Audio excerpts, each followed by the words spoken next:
പഠിപ്പുണ്ടായിട്ടും യുവാവിന് ജോലിയോ വീടോ ഒന്നും തരപ്പെട്ടില്ല. വിഷമിച്ച് കിടന്നുറങ്ങിയ അയാളുടെ മുൻപിൽ ദൈവം പ്രത്യക്ഷപ്പെട്ട് ചോദിച്ചു, നിനക്കെന്ത് വേണം?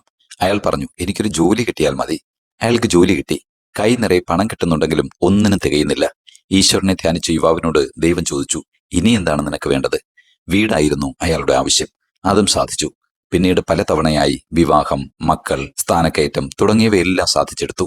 എന്നിട്ടും സങ്കടപ്പെട്ടിരിക്കുന്ന യുവാവിനോട് ദൈവം ചോദിച്ചു, ഇനിയും എന്താണ് വേണ്ടതെന്ന്. യുവാവ് പറഞ്ഞു, എന്തുണ്ടെങ്കിൽ എന്താ, മനസമാധാനം വേണ്ടേ? ദൈവം പറഞ്ഞു, ഈ യാഥാർത്ഥ്യം മനസ്സിലാക്കാനാണ് നീ ചോദിച്ചതെല്ലാം ഞാൻ നൽകിയത്. പ്രിയമുള്ളവരെ, ആഗ്രഹിക്കുന്നതെല്ലാം ഫ്രീ ആയി കിട്ടിയാലും മനുഷ്യന്റെ ആഗ്രഹങ്ങൾക്ക് അവസാനം ഉണ്ടാകില്ല.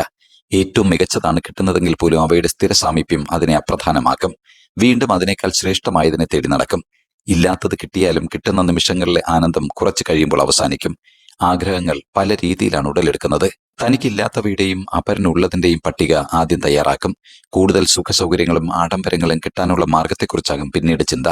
മറ്റുള്ളവരെക്കാൾ ഒരു പടി മുന്നിലെത്താനുള്ള വഴികളും മരണശേഷം തന്റെ അടുത്ത തലമുറയ്ക്ക് വേണ്ടി സമ്പാദിക്കാനുമാകും അടുത്ത ആഗ്രഹം.